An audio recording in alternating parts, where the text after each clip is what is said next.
You're on. Morning, Monday, April 8th, the Tufton Board of Selectmen's meeting. Let's begin with Pledge of Allegiance.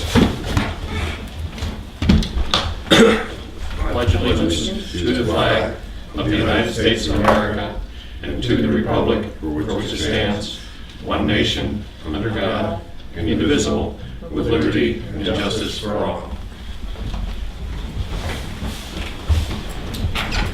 All right, so the first item this morning is election of officers. Finally, right. I nominate Chip Albee to be chairman. A second. All those in favor? Aye. Opposed? Aye. I'd pass you the gavel, but There's I don't no- have one, thank right? God. Yeah, exactly. I'd be hitting somebody. My grandmother's, when she was mayor, Yeah. Chip. My grandmother's when she was mayor in Clinton. Okay, congratulations. Yeah, thanks a Do you lot. really want to be against it in the vote? Yeah, I do. Really do? All right. I think it's a poorly conceived notion, but I'll take it on. I just want to let everybody know that I live by a certain mantra, and that is, if you want Tufton Borough to remain the same, there's going to have to be a lot of changes. So the first order of business today, April 8th, is public hearings pursuant to RSA 31:95/B, Roman numeral 3, parent A. The Board of Selectmen will hold a public hearing to accept an aquatic resource mitigation fund grant from the Department of Environmental Services in the amount of $76,500 and a land and community heritage investment program grant in the amount of $72,500. Both grants will be used for the Conservation Commission, by the Conservation Commission, for acquisitions of properties in the Great Meadow. And we have our chairman of the Conservation Commission, Steve Wingate. Come on down. Good morning, sir. Good morning. I see you got your driveway plowed out. And got here okay. Right. Oh, four-wheel drive. Yeah. Maybe you could refresh our memory on what these parcels include. Get you a map. Okay. You got room for service. Cool. You got a wooden watch with it. Like you didn't end up with a wooden leg. Yeah. I'm working on that. No, maybe I don't have a map with me.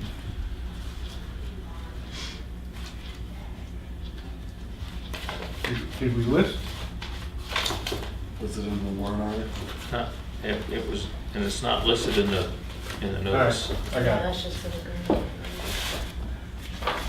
And paperwork for another project, but.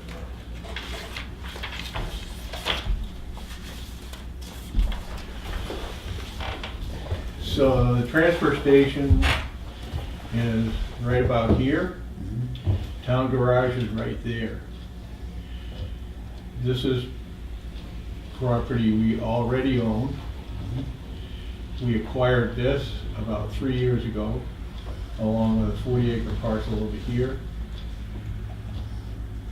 The Great Meadow wetland area kind of goes like this. And so this is the Phelps, 50 acres, I believe. And this is Sergeant, 90 acres right here. So it's a total of 140 acres? Yeah, and this is, they're really key parcels. This is almost 50% Great Meadow wetland. And then the Melvin River, which meanders up through this wetland area, goes right up through this parcel and then right up through that parcel. And then this is kind of a ridge that overlooks the meadow area. And it's really important to have, or, you know, to maintain non-developed acres in that bowl that surrounds the wetland.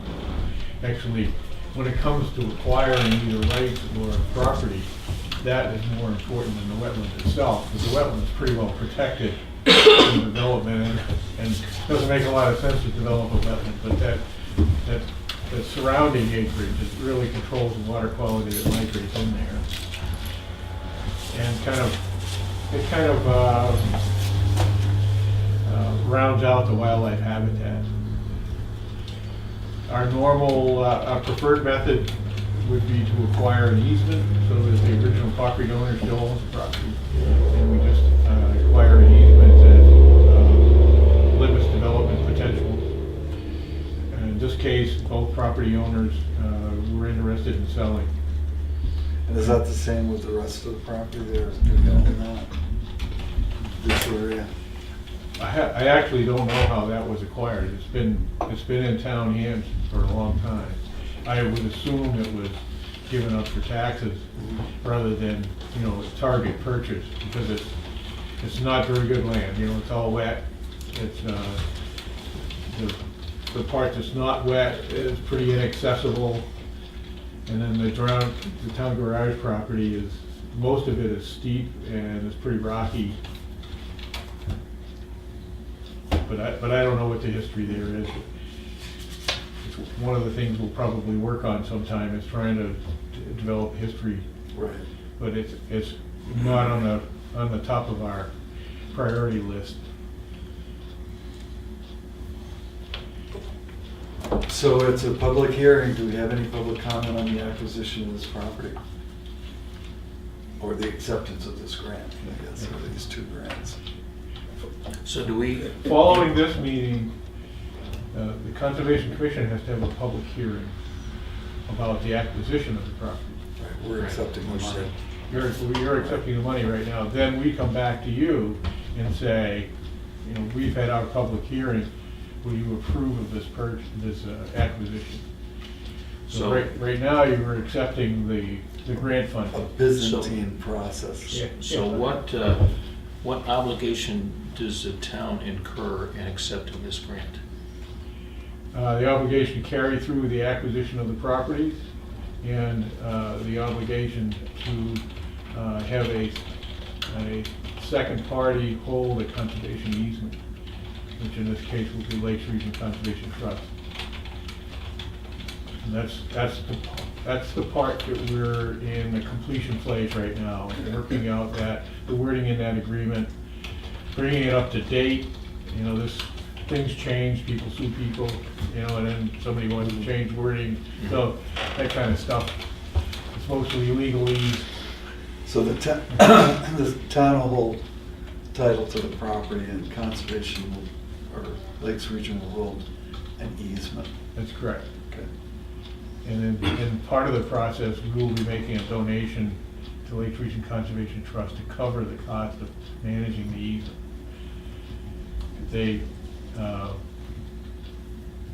Both of these grants require that the easement holder do a yearly inspection to ensure that everything in the easement is being enforced by us, who would be the property owner.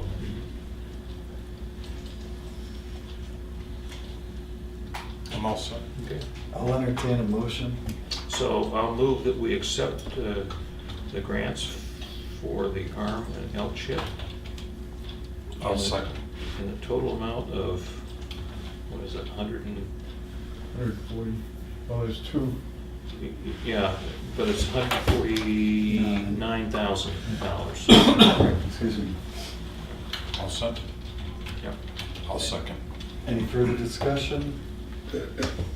All those in favor? Aye. Thank you. Thank you.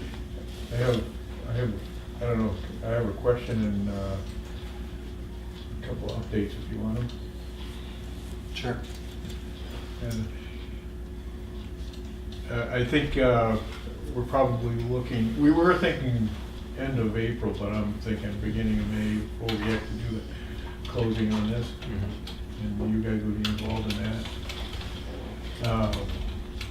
Well, we're testing, we're still trying to figure out how to get around the limit of test kits that we're allowed to have at any period of time. The state lab, which continues to have funding problems, and is in high demand because people are becoming aware of well issues. This is the well water testing program. Arsenic. Yeah. So, but the good news is, one of our newest members, Laurel Podston, is going to take over managing that.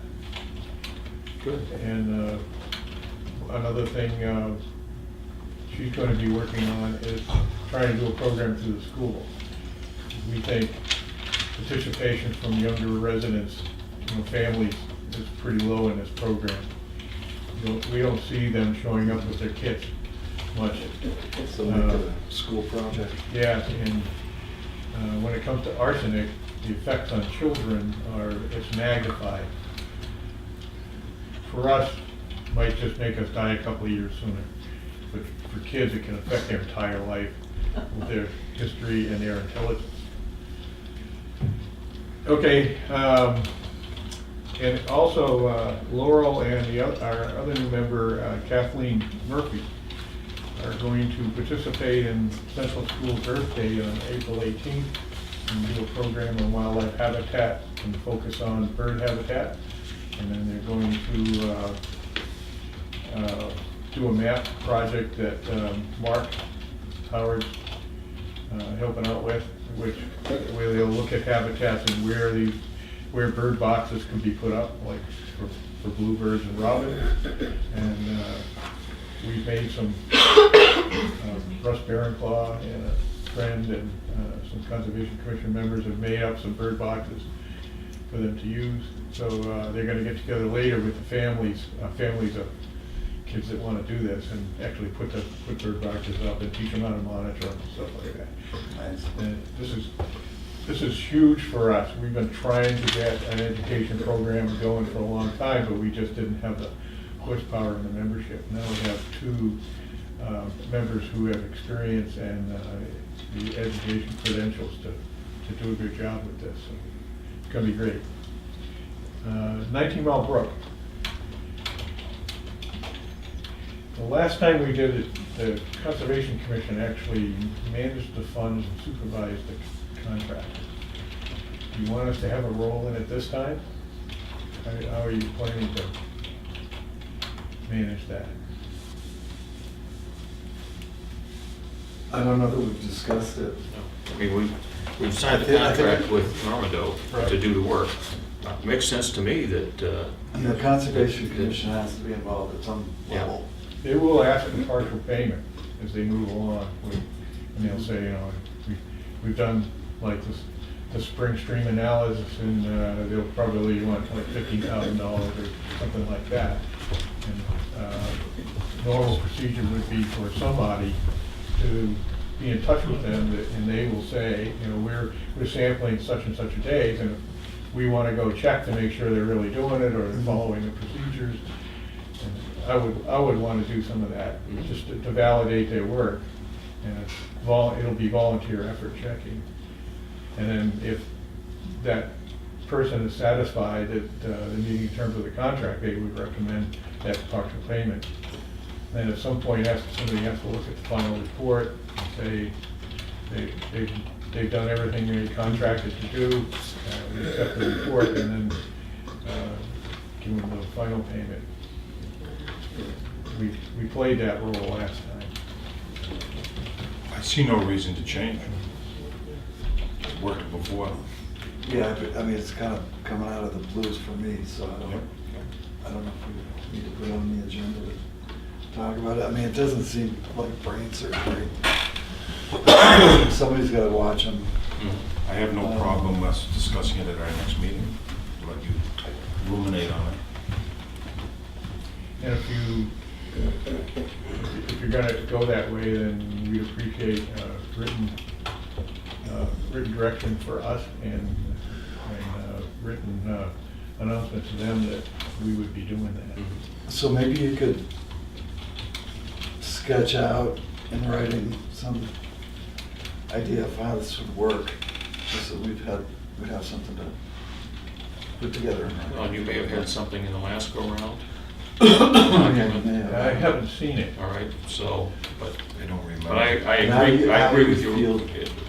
providing, All I saw, I came on the commission when it was kind of in the middle, and the money was in the Conservation Commission budget, and I think the payments were made out of that based on the chairman's, we voted, you know, to make payments at certain phases, and we were in touch with them, and they were letting us know when they were sampling, and sometimes we were there, sometimes we weren't, but it was like that. I don't know whether you were Gary James, he was heavily involved at that time.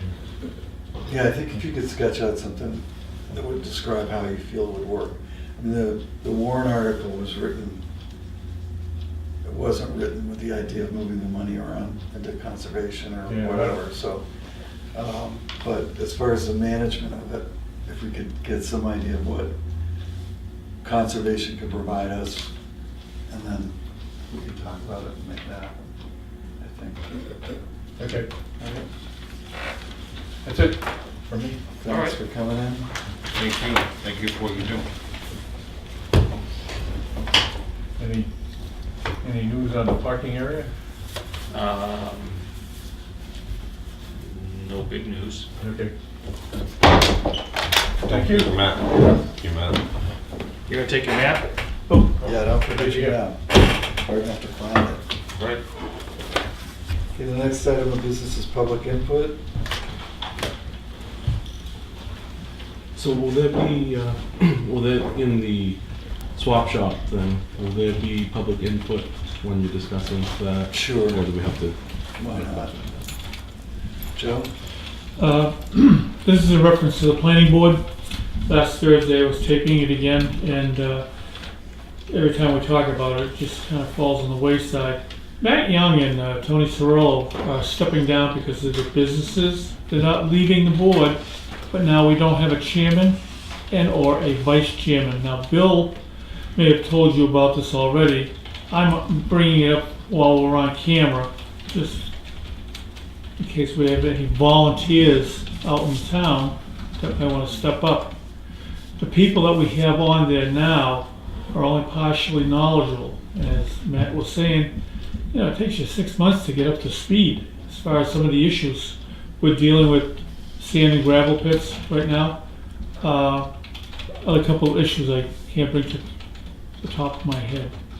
All I'm doing is bringing it up to the forefront. I'm just commenting on it. Now everyone has heard it. That's all I wanted to mention. Thank you.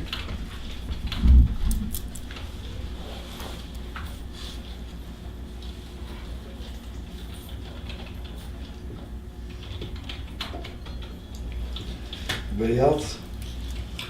Yeah, I'm just here to, I guess, comment on the condition of Federal Corner Road up past Burley Road. I guess make it short and sweet. I'd like to request paving in 2019. I understand that may be difficult to do due to budgetary issues. So my second request is to have paved in 2020 with significantly improved fill, grading, and maintenance this year. I've got some pictures here, just looking on the 15th. I'll just drop these with you guys when I finish putting a couple notes on. In years past, maintenance in the fall has been pretty decent. I think snow kind of snuck up on everybody. You know, that happens sometimes. And so it really never got graded out in the fall, part of the snow coming, so it's especially bad this year. As far as you know, reasons for paving, obviously, just it's an absolute mud pit when it's saturated. A lot of dust with the camp traffic in the summertime. You know, I don't know what the camp's position is. I haven't talked to Nat about it, but as far as whether they would want it paved or not all the way up.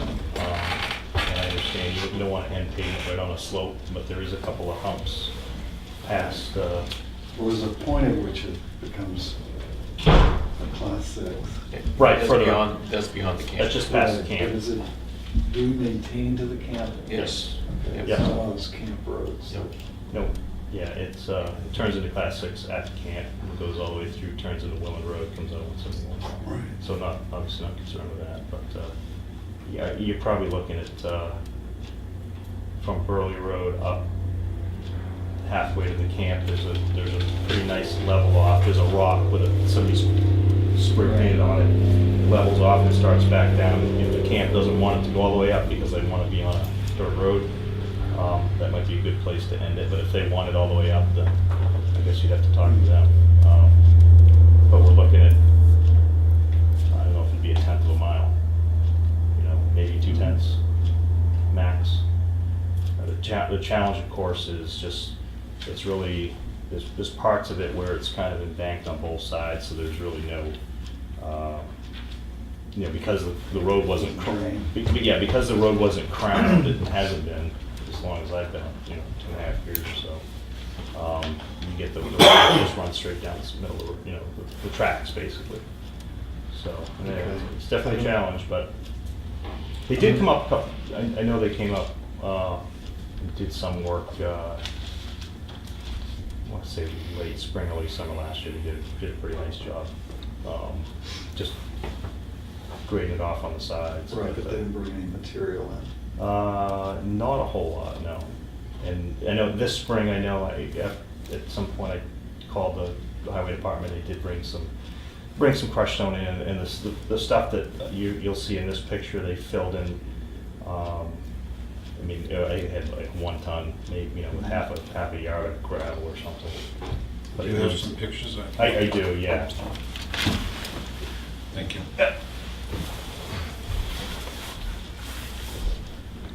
Could I have your name, please? Yeah, Brian McPhee. Okay, that's right. Good job. Yeah. Thank you.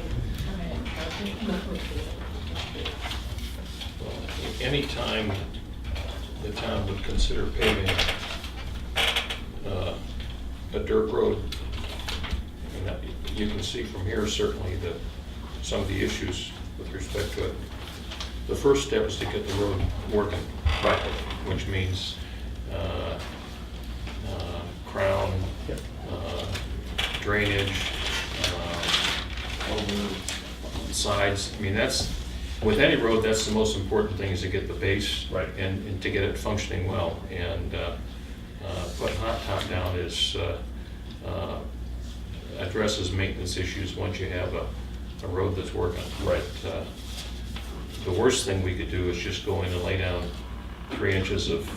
Right, yeah, you want some you want to, ideally you want It some holds- level of basic engineering, right, yeah. Right, it holds the water now, and the soil underneath hot top is going to hold the water if it's not fixed, so. Right. Yep, Okay. agreed. I don't know when, Lloyd and I were looking at the schedule. When's the next time the road agent is coming in? 22nd? Yeah. 22nd? All right, so we'll bring this up with him on the 22nd. Okay, yeah, I just wanted to get a Yeah. note on it. Can't, I don't think we can make any guarantees that you're gonna get on the paving schedule this year, but maybe we can get Yeah, a plan together to upgrade that road so it's Yeah, in I'm- better yeah. condition. yeah, that'd be great, And like I said, I just want to, and I understand the paving is it's a bigger budgetary item and has to be planned for, et cetera, but I know sometimes if it's a relatively short distance, I know sometimes if there's, some funds or some stuff left over, sometimes they can do small sections. I know, like years ago, they did Shirley Way and they started that at the end of one season and didn't finish it. You're Because, right, Lloyd, they did Shirley Way already, so we're not gonna do it again. That's right. But a fully functioning, well-drained dirt road is not a bad thing. Right, And then we can talk about paving, but at this Perfect. point in time, I don't think it's yeah. Yeah, serving its as purpose. long as we're working on it, Okay. I'm happy as long as we're working on it. I don't say something, no one's gonna know. No, that's right. Thanks for bringing that to our attention, and don't hesitate to come back and remind us. Okay. Because. We're old, we Uh, forget. Well, and you know, speaking for myself, having people come in and say, hey, remember this still needs attention, or, you know, it's, we were gonna do such and such, and it doesn't look like it's progressing at this point. Right. There's lots of stuff on the table, and squeaking a little bit is a good thing. Okay. Would you just repeat what that section is? It's 1 to 2/10 from Burley Road to the camp?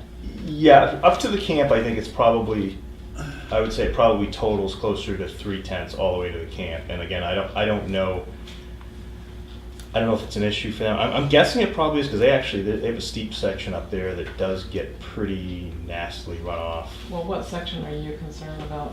Where does it start? from Burley Road up From halfway to Burley, the camp, okay. yeah. At least halfway. I mean, I think it'd probably be smart to do the whole thing because of the runoff, and then, Okay. I mean, you'll get the 2-foot deep trenches on the side with some of the runoff that takes place up there. And I'll just finish my notes and I'll just leave these here for you guys. Great. So, Anybody else for public input?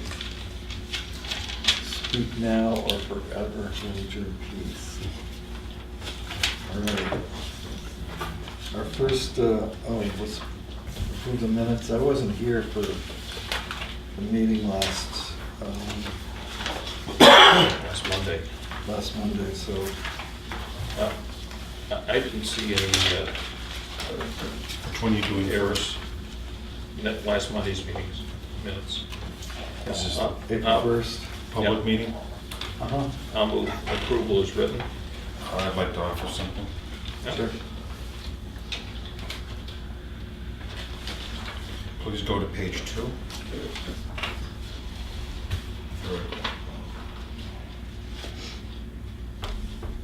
Paragraph 4. Please add the following comment that I made on the record. This is the paragraph that starts Stuart Anderson. Yes, and add a sentence to that paragraph, please. Board of Selectmen Wood stated his support for the Dearborn property site for the new police station. The location is within sight of the school, the library, and the playgrounds. Thank you. Any other changes? No. I'll second the And- motion. I wasn't here, so are you in agreement with Yep. that was stated? Yep. Okay. Aye. I'll move approval of the minutes. Second? All those in favor? Aye. Non-public, 8:30. I have no changes. I'll move approval is written. I'll Second. Okay. All those in favor? Aye.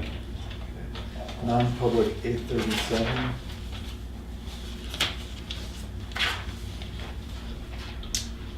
I have no changes. I'll move approval. Second? All those in favor? Aye. Aye. And I would suggest both of those remain sealed. I agree. Yeah, okay. Did you want to unseal those March 18th minutes? No? Oh, okay. I know there was discussion at your last meeting. You were waiting for Chip, so I wanted to ask.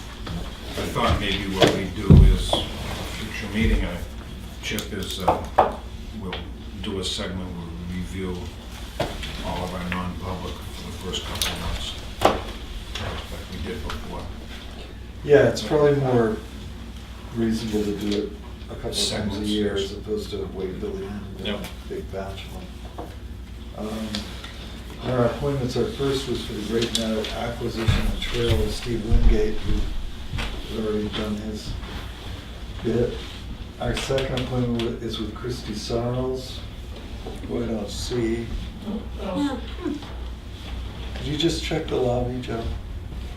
Ah, here she is. Fish. Perfect.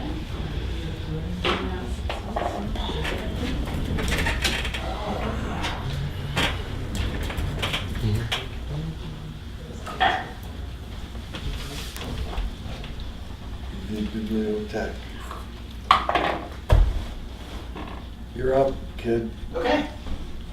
Without further ado, sorry to keep you waiting. Hey there, how you doing? I'm fine. How are you? Happy to see snow. You are? Yeah. Snow in That April would make never, you unique. snow in April never lasts long. Yeah. Thank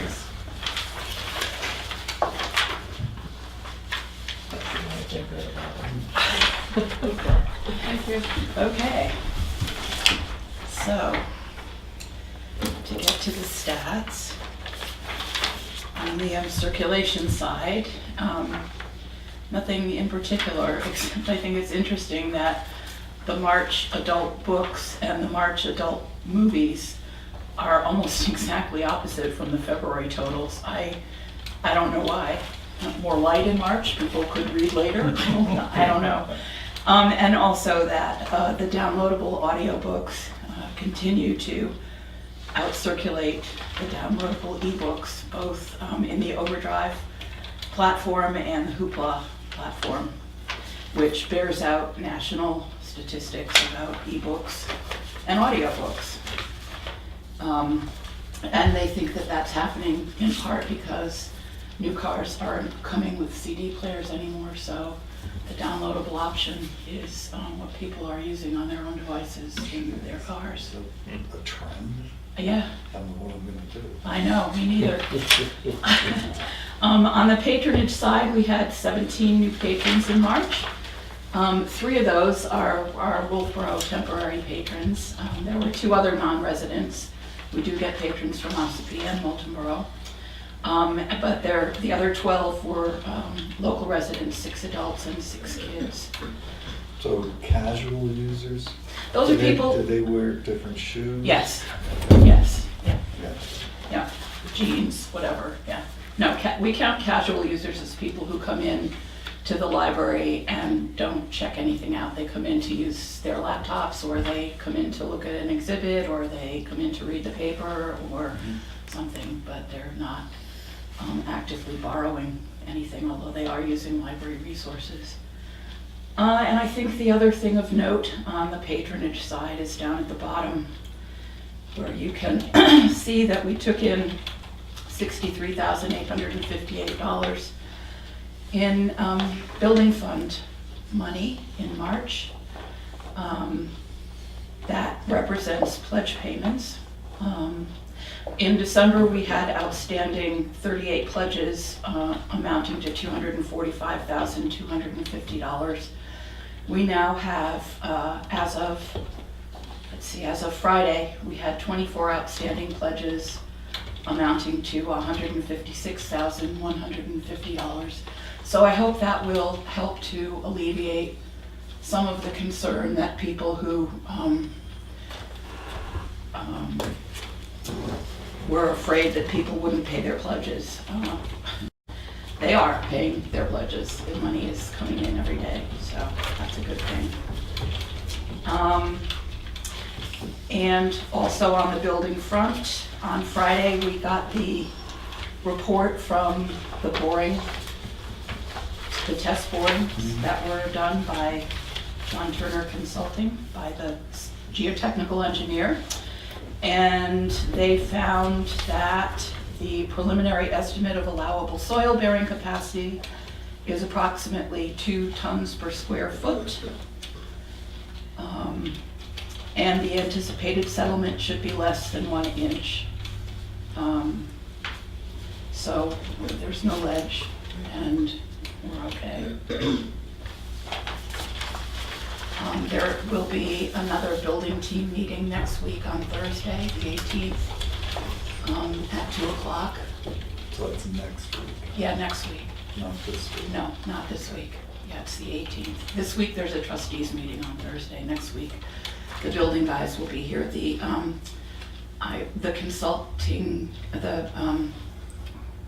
The construction manager and the architect will be meeting with Adam beforehand, before they come to the library. And I believe they will also be bringing the person who is the interior decorator, who helps with selections of colors and fabrics, et cetera, et cetera. So things are moving very quickly. And we're already at the stage where we're saying, no, we want shelves here, not cabinets. No, we want the counter height 36 and not seating level, that kind of level of detail, which is a little overwhelming, but nonetheless, welcome. And things are moving fast.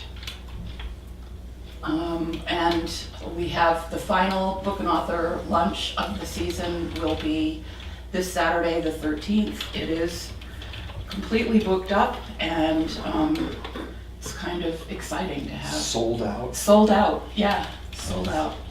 And it's kind of exciting to have this guy coming who's, I've never met personally anybody who's done a Himalayan expedition once, let alone 7 times. Who is this? His name is Edward Webster, Ed Webster. And he lives in Maine now. He grew up in Massachusetts and started rock climbing when he was 7. And one of his expeditions up Everest was a brand new route that he pioneered through Tibet with 3 other people, 3 other climbers, another American, an English guy, and I don't know who the third one was, a German guy maybe. Anyway, they made this ascent with no Sherpas and no bottled oxygen. It's kind of incredible. Why? And he's going to be at the library on Reinhold Saturday. Messner climbing Right. routine. Yeah. They're friends, actually, those 2 guys. So I think that's about all of the library news in a nutshell, unless you guys have questions. And the building project has a tentative schedule set up, right? Yes, And yes. can you refresh my memory on that? Well, at the last meeting, they said that they were planning to release the bid specs for site work, excavation, and framing on April 15th. Right. And all the rest But of the the 28th, I thought it was sometime, the end of April they were going to put out. Well, what they said at the meeting was May 13th May for the 13th. second, for everything else. Right. But they were hoping, depending on the results of the first bid release, that they could start on May 6th. Of course, if it keeps snowing, I don't know about that. But I expect we'll get an update on next week Yeah. on that. Yeah. We'll stop snowing sooner or later. Well, even if it continues to snow, it continues to get warmer, so the ground is going to thaw. And, There probably isn't much frost out back there, right? No, there isn't. yeah. No, you can see where it's soggy. Yeah. Anything else for our librarian? Excellent. Great, thanks. Thanks, Christie. Thank you. Travel safe. Our next appointment is with none other than Jack Parsons, Good morning. Code Enforcement Officer, Health Officer. How are you?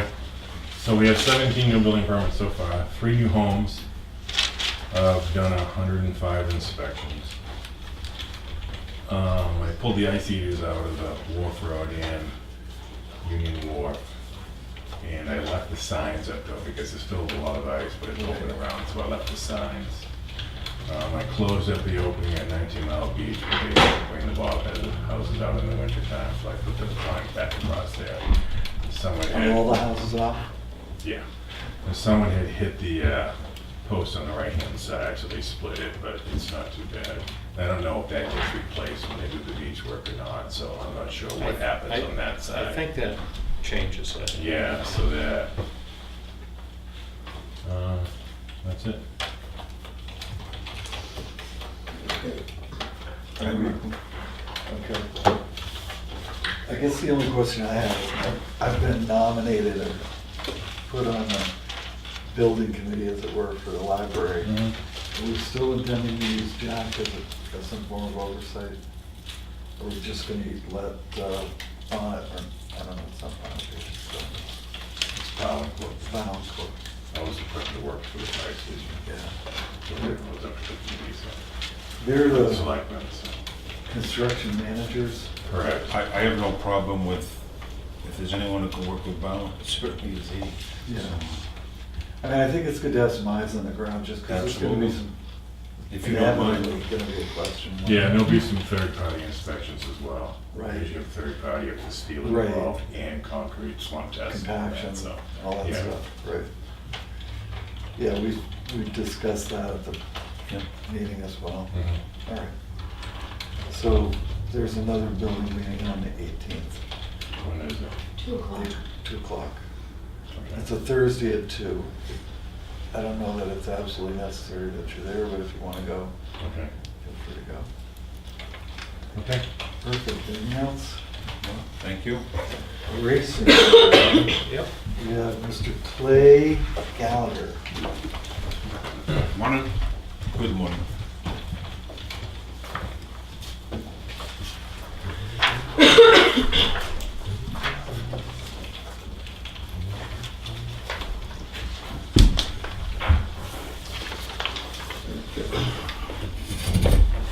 Monthly totals for March, for the individual items, you can check on page 2, but 8 solid waste compactors, You have 46? six, mark out the 4, Okay. 6 CD containers, 2 plastic containers. And had one glass pickup, 14.86 tons. And I just wanted to point out for, we've had discussions about avoided costs. This is a good example of avoided costs. We are still recycling glass where a lot of places have gone away from almost totally recycling anything and putting everything in the landfill or the incinerator. But we ship 14.86 tons through Waste Management for a cost of $132 for transportation from them, and a cost of $35 a ton or $520 through NRA for the glass crusher to go down there and crush it. That works out to $44 a ton. And we've thrown the glass in the compactor, it would be $110 a ton. So we're saving $66 a ton. So there still is avoided costs in a lot of our commodities. And I just wanted to highlight that out. Because the recyclables, are tanking, a lot of them are tanking, to include aluminum. So, Really? yes. In addition to that, when I visited with you, and we've gone to other sites, Right. glass does not crush, compact well in the compactors. Right. It only goes to a certain degree. Right, and it contaminates. And plastics expand.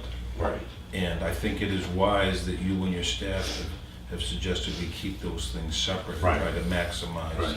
And we're doing both of those in 30-yard open top containers. And the price-wise avoided costs, we're in the plus. We're well in the plus compared to a lot of places that are just flat paying to get rid of it. And it's not getting recycled at all. Our revenues through March are approximately $16,117. And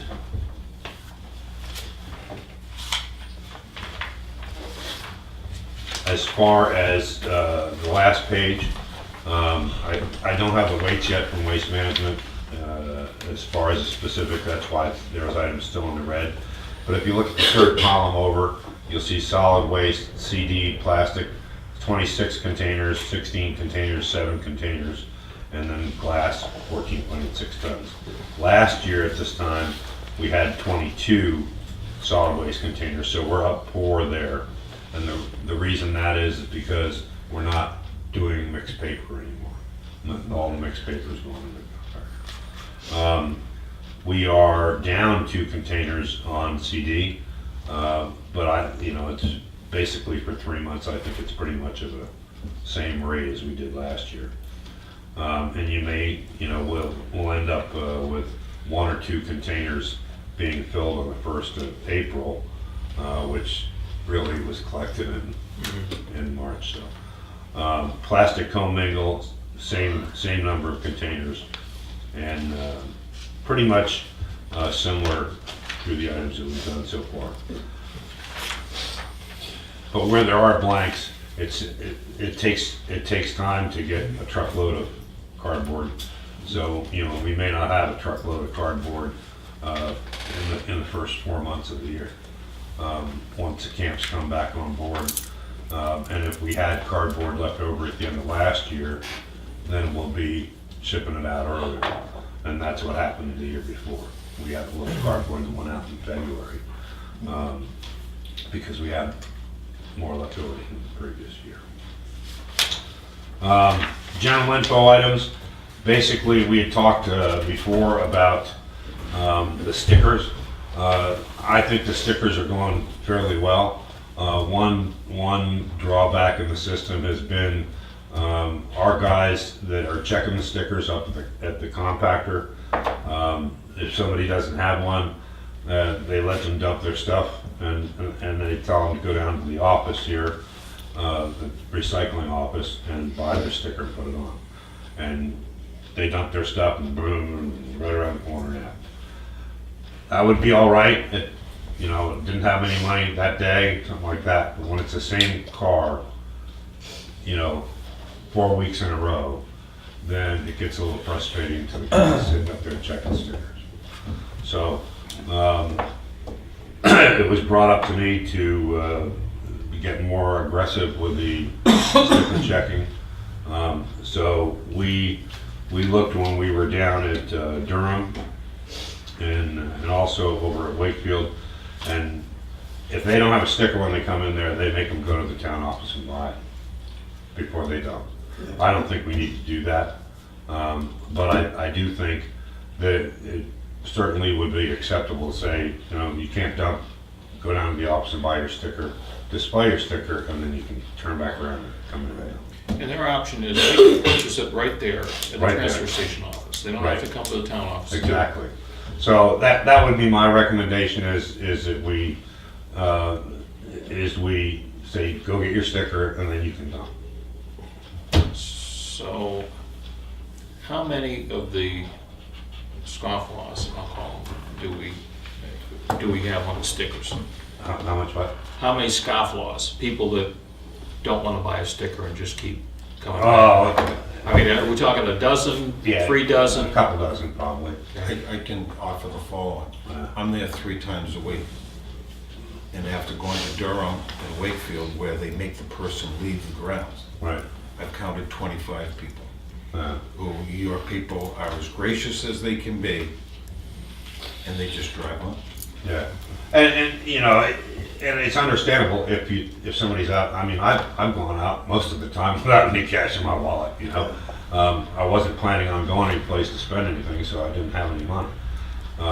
But after it's the same person, and I think that's what you're getting at. How many are the same people that do that? Right. You know, you're probably looking at a couple dozen. It's you know, we've done a pretty good job. I think a fairly large percentage of the people have gotten the stickers. We're going to have another wave as the summertime comes, and the summer people get up here, and I'd like to get it squared away before that wave hits. So let's give it a try. So I'm thinking in May, you know, they will have had January, February, March, April. They've had 4 months, and we've had it on the Tucking Road Times. We've had it in the paper. We've had it in the Board of Selectmen meeting minutes. Everybody knows they need to have a sticker.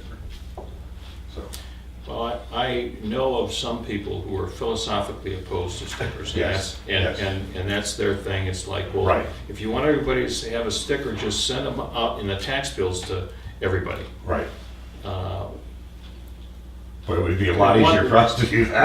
Well, one of the flaws to my thinking in that logic is, how many stickers do we have out in a typical year, total? We will sell probably this year 2,000. Okay. The So, next year we'll sell 500, 700, Right. something like that for people who weren't here this year. Come next So year. Trading so vehicles. some, Trade in. yeah, so some taxpayers don't use the transportation directly. Correct. Right?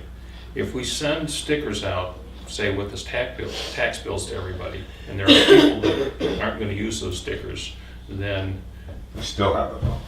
well, then where do those stickers go? Do they go to their buddy from Wolfboro who wants to come to the transfer station up here? Does a more free distribution of the stickers get them into hands of people who aren't Right.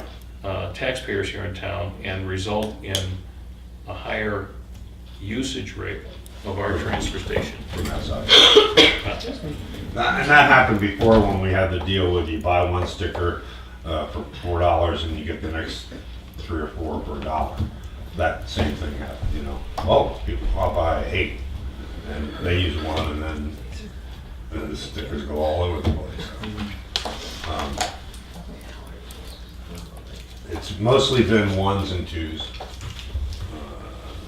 here. So, I mean, the system is fairly easy. It's very simple. It only takes a minute, you know, from coming in, get your sticker and put it on. It's just not that difficult. I weighed in the last time I was in selectmen saying that we should stop charging for stickers, give the taxpayer stickers, but there's no political will to do that. So you got a dozen people, or maybe 24 people that wanna buck the system. Have them put together a warrant article. Let the town vote on it. Exactly. I mean, if they think, if they're of that opinion, if they have a strong opinion about it, then they should bring it before the voters, everything else. So, Just my take on it. Full speed ahead. Yeah, work will. some, you know, the first part of May will probably start. I'll make sure it gets in the paper beforehand, that there'll be 100% sticker check, and if you don't have your sticker, you'll be directed to the recycling office to Take one. get one. Drug Take Back Day is 27 April. I just read that from Andy, and from 10 to 2. That's a Saturday, I believe, isn't it? 10 to 2. And hopefully people will be able to get rid of their outdated and unused meds correctly. Annual training classes are in progress by LRPC, DES, NRA, Primex, CPR classes, etc. In the next couple months. We will have all of our people recertified. We already have 3 that have finished their certification. We'll have the other 3 of us done by October, I believe. And Barry has pushed it up. He's going to attain, you know, he's going to jump another level in training. This year he's going to extra training classes. Carrie Long has done an outstanding job, by the way, as far as training officer and the training requirements and records and keeping everything straight. So good kudos to him for running that. So we did go to Wakefield and we looked at their operation over there primarily. Lloyd wanted to check on their crushed glass, and I talked to Joe Gore. He didn't know if they have stopped collecting or being a center for glass collection and crushing because their mountain's too high and people aren't using it. We did ask him if we could get glass from there if we wanted to, if we were doing some culverts or foundations or areas, large areas that we wanted to use material, and it would be free, and they'll load it for us over there. So as long as it's a municipal vehicle or from a town, he'll load it. He's not sure whether he can load for privately owned vehicles. So. Can I speak on that a little bit? Yep. Or do you want me to wait No, till go you're ahead. done? Go ahead. PGA is free and Guilford is trucking. stuff out there. What was interesting, the three of us were there in bad weather, and it doesn't freeze. That's not two. Spoke to Jeff at Lakes Region Planning. One of the things they're starting to work on is, can the grinder come once or twice a year to each site, so we don't have to truck it. They're working on that, they make no promises, but Clay says... I saw Dave yesterday, he said, Dave Jeffers yesterday, works over in LFPC. He said they're still working on that, and that the key number to that is, one, that guy's transportation cost, and two, the volume of material that you would have at your location. It may or may not be worth their while. They're thinking it's going to be in the hundreds of tons, 700 tons on site, where we collect 60 to 70 tons a year. So it depends. Yep. It depends, but they're going through the motions and they're doing these things, and if they can do this with glass and they get some, if they can do it with aluminum, if they can do it with, then we're starting to gain ground, and I think it may prove effective for different commodities in different places. So. As usual, you're on top of those things. Thank you. Okay, last item.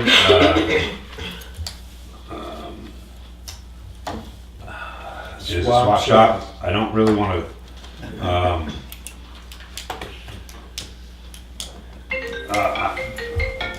I have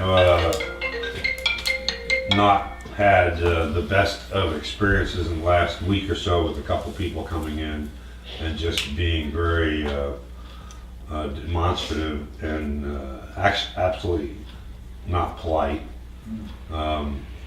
in telling me what my job is and what the responsibility of the employees are out there, reference the swap shop and not having it open. My initial reaction, of course, is to be defensive and say, okay, that's it, it's done, closed, I'm done with it. And that's the wrong reaction. And I've had, a couple of you have come in through your normal things, and I got a little ahead of my skis. I'm responsible to 3 people in this town, and that's you. And I take my direction from you. And I'm letting 1 or 2 or 3 people on the side upset me to the point where I wasn't staying in my lane, I guess is the best way to put it, and I apologize for that. In that my initial impression is, boom, close it down, done with it. That's not my call. Okay, that's your call. We do have options. Kerry came and talked to me about it. A few other people came and talked. We discussed with Rob and Barry and myself and Kerry and a few of the residents that came in and calmly talked about things. There are options available. One is to close it. One is to leave it like it is. One is to open it, but extremely limit the material that goes in there. In order to do that, if it's anything other than closed or open, as it is, then it's going to take a person standing there. And the problem with that, and what I understand, but I don't think very many other people that don't work there understand, is that is going to become, anytime you say no this, no that, no this, no that, it becomes a argument. And it's going to be a severe argument, because there there are people that their whole life revolves around going in that swap shop. They come 3, 4 times a day. And they're gonna be, you know, not very polite. And so I foresee a lot of incidents up there. But given that, either close it, open it the way it is, the way it always has been, and accept the overrunning costs. Or open it with very limited options of what to put in there. Or close the swap shop, get a couple of large bookshelves that are in the swap shop now, and put that in the recycling center or some other location, and just have a book swap shop. That's what Moultonborough does, that's what Wakefield does, and that's what a lot of other facilities have done. They've gone just to, you know, books. I know what my feeling is, and I think part of the problem that Clay's dealing with currently is that we've elected not to have a swap shop open, but the piece is still sitting there. Yeah. We need to get that out of there. And just end the program so that there's not a container sitting there with a lock on it that used to be a swap shop. There's nothing there. And I would sooner, personally, my position is I would sooner rent a piece of property on the road into the transfer station for somebody to run a private swap shop if they want to have a swap shop, and let them deal with the whole thing. If they have things they have to take in and dump at C&D, it's just the cost of their doing business. So, I'm sure there are things that are in Tuftonborough's waste stream that other people can use or reuse. But there are also available options for that. I mean, yard sales, there's Cheese Louise, there's any number of things that. And what people don't understand is, 2 guys will go over there, Barry and Rob will go over there, and they'll clean that place up for an hour. And they'll have everything put on the shelves and everything done right, and bucket loads of junk taken out and thrown in the construction debris. And an hour later, it's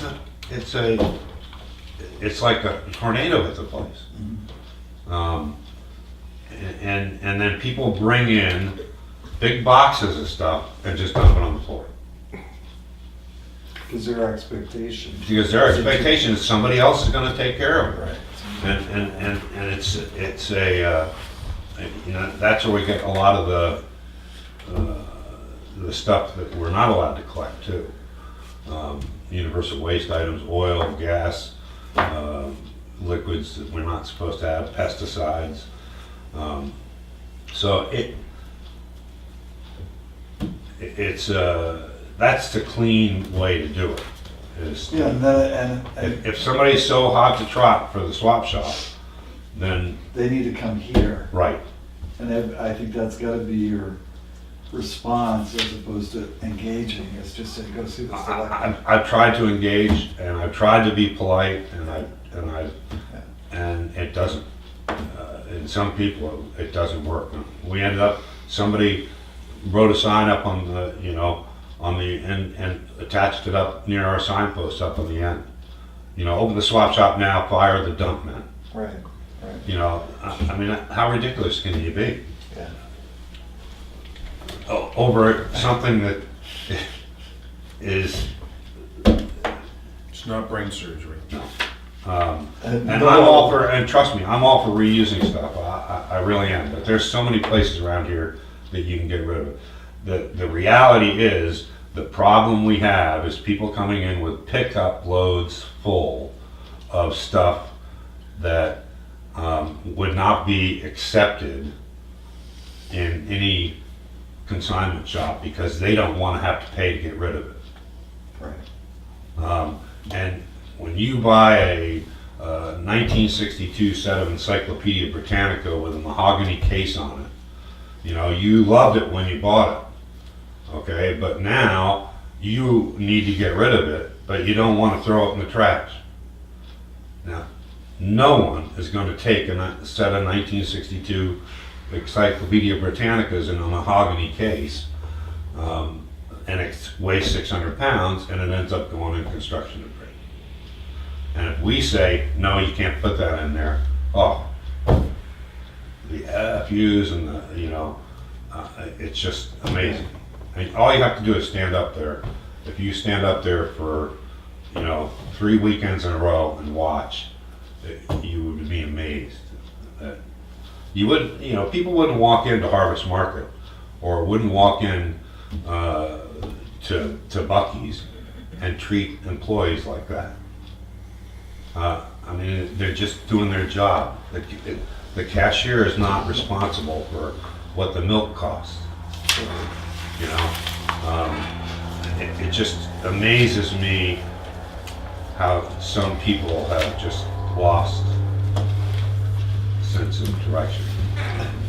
But It's a very emotional issue. right, I started to write down that if we opened it again, and this is just a little bit of the no's, you can't put this, you can't put this, you can't put, the whole container will be covered with no's, you can't put this in here. And to walk into a place where everything is no, well, that's a negative to start with, so. I think that's why a lot of places either went to just books or closed the facility down altogether, so. That's where we stand.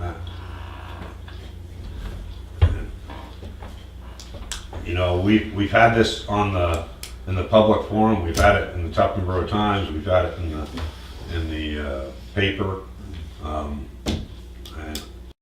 I don't see anybody coming and volunteering. I'm aware of towns that have successful swap shops, having them operated by volunteers and attended at the time that they're open, so that there's some control over the stuff that comes in and that sort of thing. And so we've talked about that before, about volunteers stepping up to operate the swap shop. As I think back to some of the different issues that come up, and you talk about the volume of stuff that comes in and how you got to keep clearing it out because people keep bringing stuff, and it so on the weekends in the summer, it's an hour and a half, and you got to go over there again and take buckets out. So, one of the ways that a swap shop works is if there's enough time for people to, when it's there, to have enough people circulate through to say, oh yeah, this is something I want to take. But the size of that container that we have strikes me, for the volume of stuff we have, doesn't allow stuff to, the residence time of the material there is very short if you're going to keep bringing more stuff in.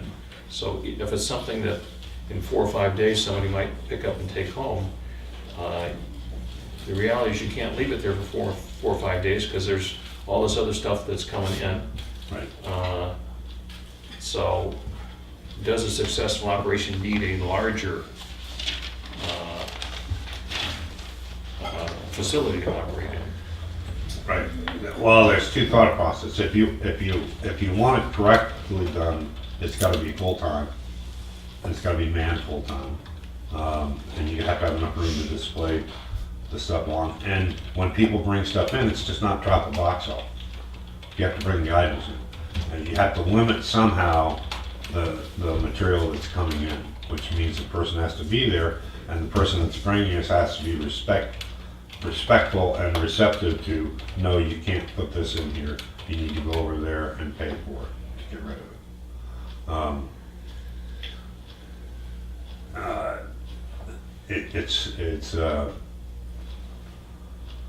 It's a full-time job. If we put somebody over there, if we do that, that takes away from my manning during the summer peak hours.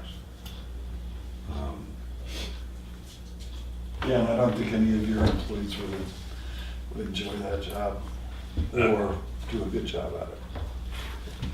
Because they'd rather be doing something else. They've tried, Yeah. they've tried, Yeah. I and mean, it's not like worth the any- confrontation. It's a retail operation for all intents and purposes. I mean, you've got to, yeah, I'm not, well, you know my position, get rid of it. But And that, the other part of that equation is liability. And it is, that container is not the best. yeah, It's not the best piece of equipment. And, you know, somebody's gonna get hit by one of those doors flying closed. We block them, but, you know, people move stuff and it's just, I don't know.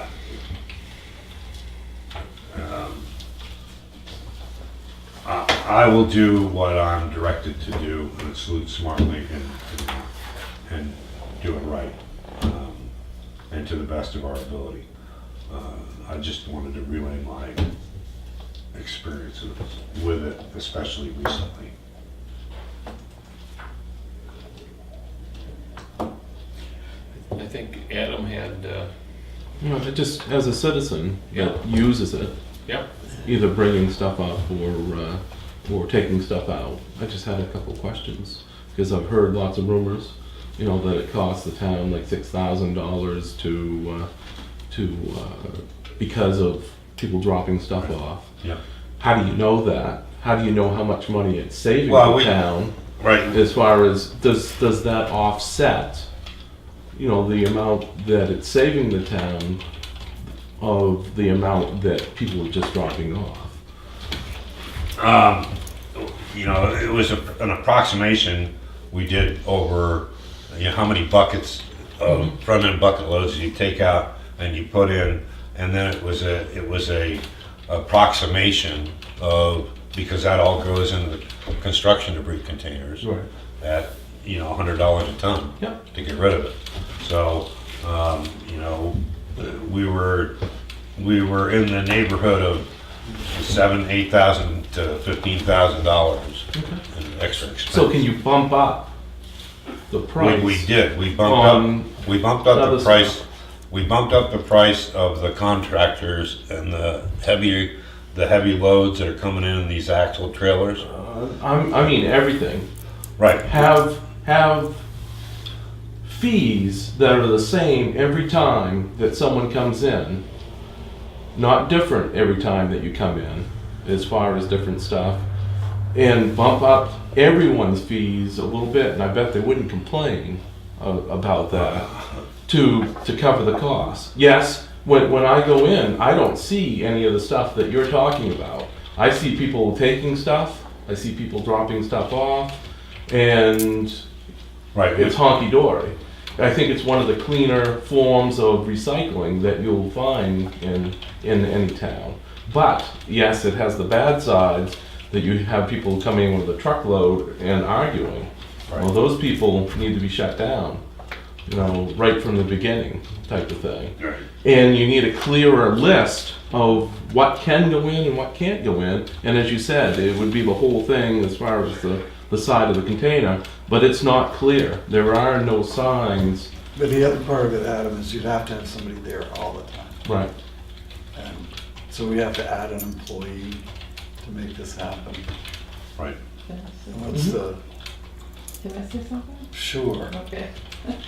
I usually distribute my things to take the time to consignment shops, Goodwill, that sort of stuff. And Goodwill now does not let you just come up and dump. They have a drive-through. So you have one person, whether it's a volunteer or whatever, they know what can or cannot go. Right. They say this can go. So that limits what goes in there because you have someone doing that. So then you also still get your avoided costs from all this stuff, and you also would increase the amount of stuff that would go in the proper place because they just say, nope, move on.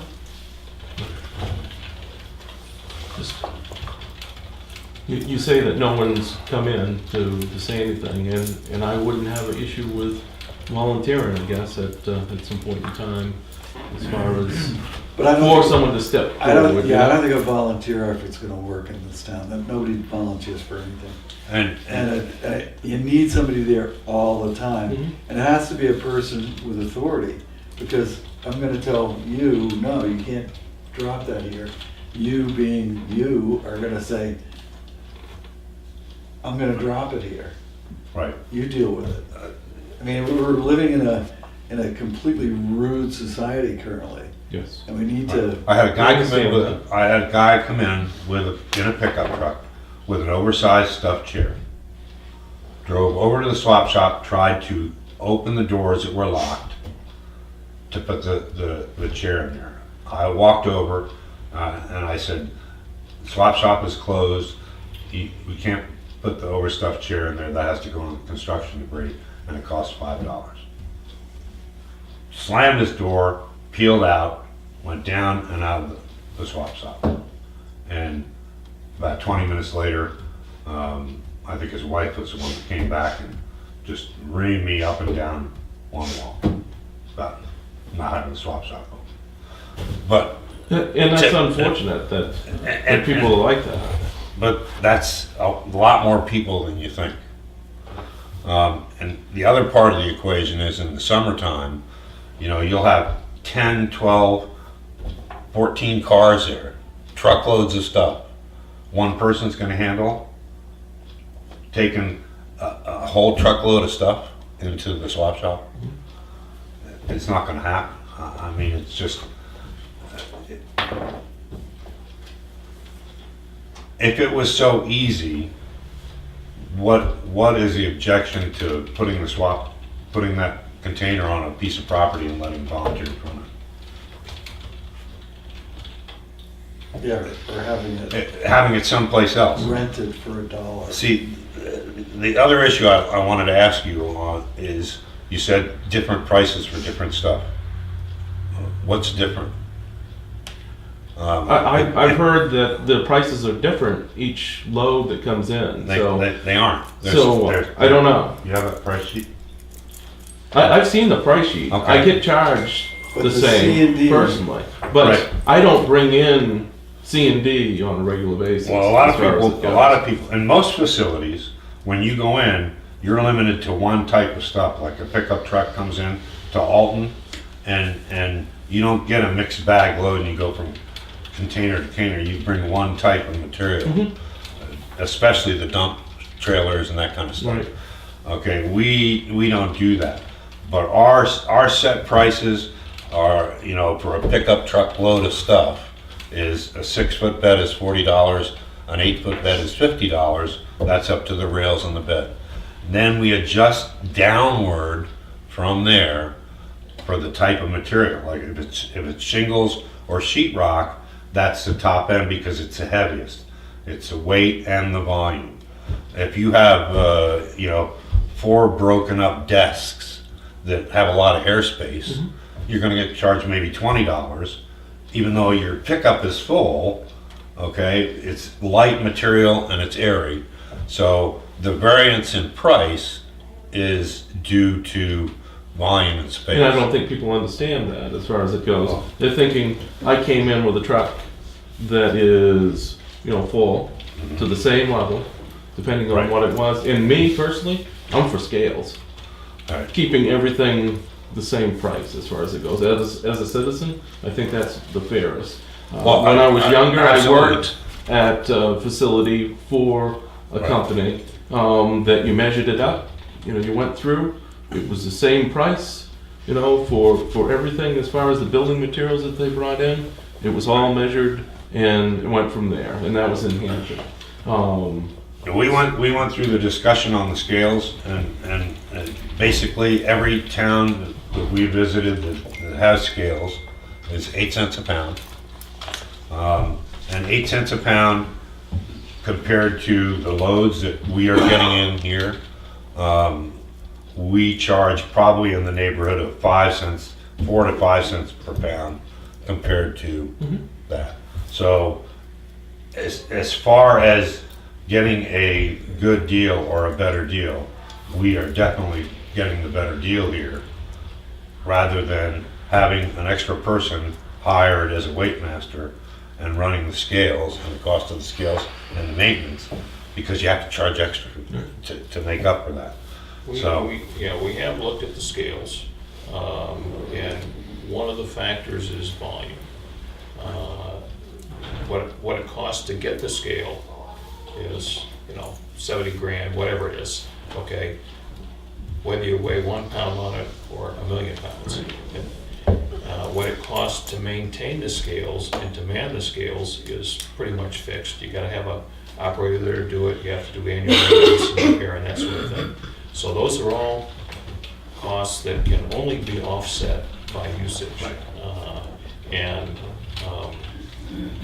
When, in looking at that cost against the volume of C&D that we have had, it's at 8 cents a pound doesn't pay for itself.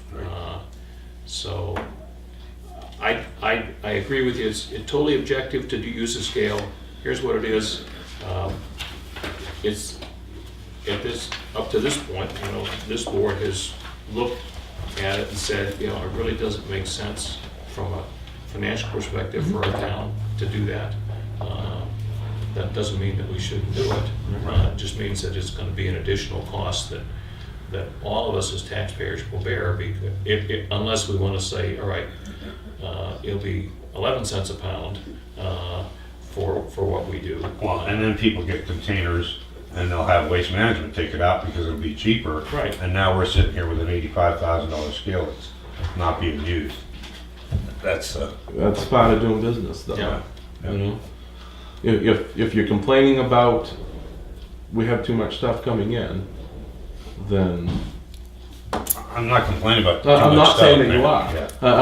I'm just, and I don't want to get in an argument. I'm here as a citizen today. just Right. Oh, I because I hear stuff all the time, constantly, as far as the different things, and just want to verify, some of the stuff Sure. as far as it goes. And I don't want to do your job. Don't want to have anything to do with it as far as it goes. No, trust me, I understand that, and it's not. I want to reuse as much stuff as we can Yeah. reuse too. I mean, when I put stuff in the container, I've never seen it there when I've come back. Whether it's got tossed out or whatever, but usually it's stuff that is barely used or not used, Right. as far as it goes, because the son got it for Christmas and never touched it or something like that. And bicycles that are in, I've grabbed bicycles from there that have been for my son, or put them there for, Yes. for other people. And absolutely, and it's just like what goes in the compactor. We're a voluntary recycling town, okay? And 70%, 80% of the people are fine, and stuff they do is fine. It's the problem with the others that's growing in numbers, that will throw a whole bag of aluminum cans already sorted at home by somebody, and the guy's so lazy he comes up and just throws it in the compactor because he doesn't want to make two stops. Or wants to make a Yeah, statement. the items, and I'm trying to look at the options. You have an exercise machine, just as easily we can put it down by the metal pile, separate it out to the side, and if anybody wants it, they can take it. Can they legally take it though? Yeah, oh yeah. Because at one point in time, Yeah, at one point in time, people weren't allowed to pick. Well, we're not, we have not directed that we will not pick, but we've not directed that we will be able to pick, okay? What we have said in the past is if you have something that's decent, reasonable, bicycles, exercise machines, running machines, rowing machines, anything like that, put it off to the side, put it back up against the concrete blocks, and somebody sees it, they look at it, they want it, If something's in the pile, all we ask is that you come up and ask us, and we go down with the Bobcat, or we'll go down there with the machine, and we'll get it out of the pile and we can take it. That's what we, and not to have anybody go into the container. All right, I think the horse is dead. Oh, it isn't quite dead yet. Let's give it some more. God. I'm the one who made the motion to close the swap shop. And I made another motion and you guys accepted to table it. So if someone wanted to stand up at town meeting and volunteer or add money to the budget or write us a letter or show up, and guess what? One guy shows up and thank you. I'm conflicted. I'm gonna say 90-95% of the people, including everyone in this room, can go up and take something and drop it off and, oh, there's an end table I need, and there's no issue. I'm going to add a few other things in the last year. I've gone to 14 towns, some of them with this guy here. There's 2 towns that, over the quiet objection of the manager, the selectmen have said, you will do it. And they just, like this gentleman here said, yep, whatever you decide, I'll do. The other towns, they have exactly the same stories that he's relating to you, exactly the same observations that I personally have observed at that facility. Point number 2 is, he knows that it was $6,000 that it cost last year because he pays the bills on how many tons go out. He collects the money as near as he can, working with the vendors who come in. And at $6,000 last year, it was one of the lower years that he had to make up the difference. And the way that computation went was, if you remember, when we shut the swap shop down in September, I believe it was, we shut the swap shop down. And the 3 months prior to that, we ran the test on increasing the prices on the commercial contractors as far as dumping the CD, because we had a $22,000, $24,000 shortfall. I computed out the weights and the tons and the number of trips, and I said, this is a percentage that we have to increase those contractor trailer loads by, and this is how much shortfall there is from other stuff going into those machines. So then we ran from September to December, and we were spot on. We didn't have anything coming from the swap shops going into the CD containers. And our pricing that we collected from the contractors and the amount of material that went in the CD was pretty much spot on, give or take $400 or $500. From January 1st to current, we are spot on. We aren't short, we aren't over, we're within $100, $200. So what we are collecting for our commercial Ps is spot on. Where our shortage was coming was from, from the crap we take out of the swap shop. And the reason you don't see it is because most of the time when we do that is the first thing when we arrive in the morning, there's been 6, 7 bucket loads of stuff in the morning taken out of there and dumped in the container. And then they do it again right around lunchtime, either right or before lunch or after lunch, or if it's extremely bad. And then usually, one time in the afternoon. But that void was at basically $6,000 last year. The year prior to that was more.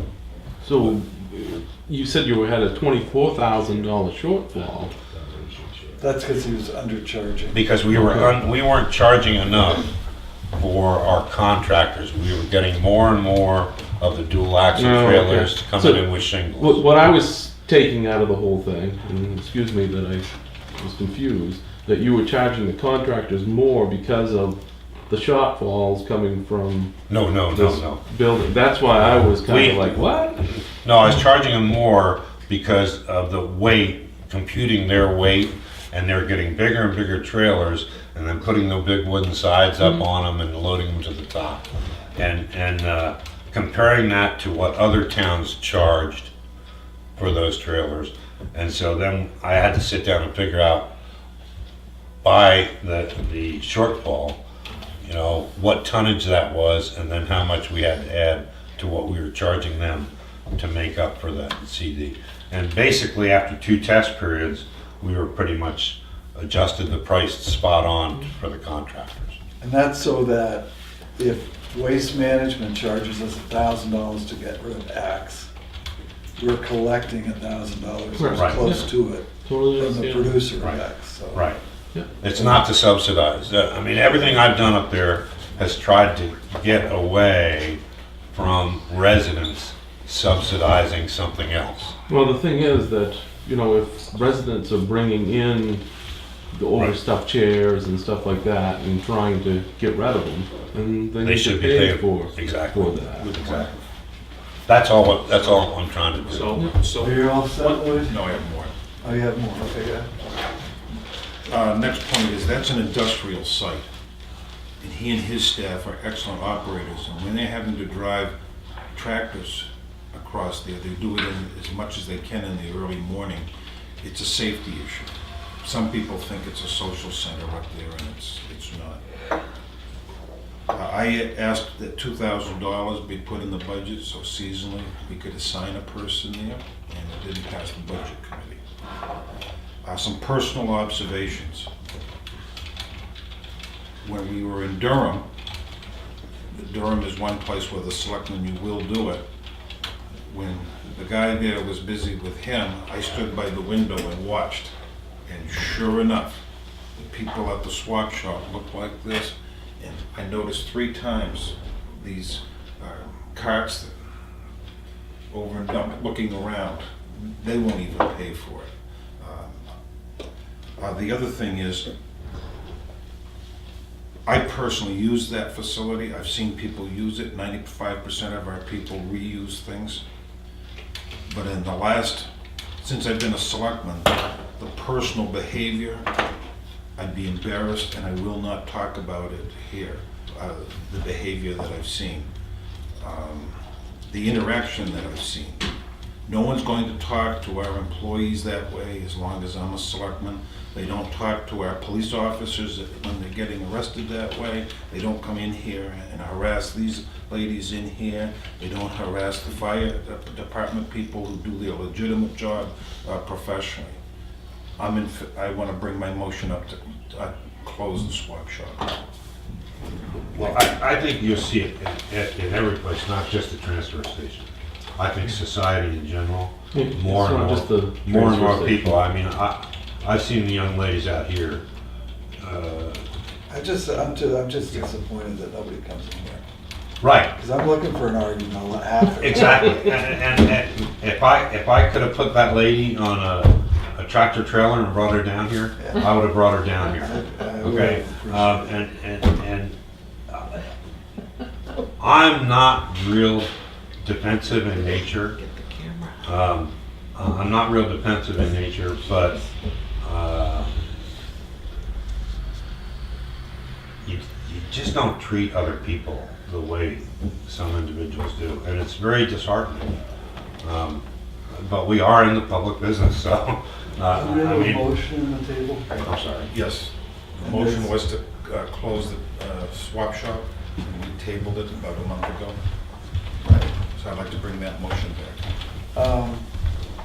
Yeah, I'll second that. I wanna get rid of the building too, or the container, but.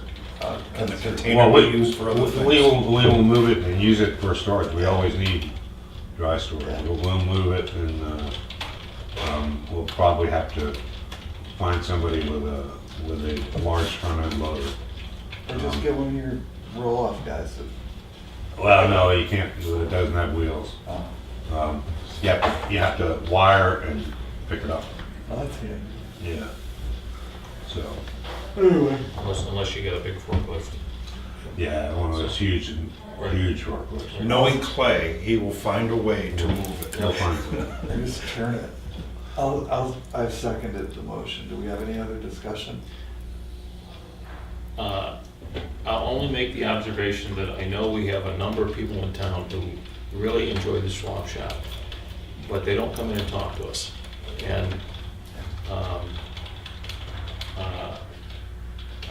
I would encourage them to come in and let's have a conversation.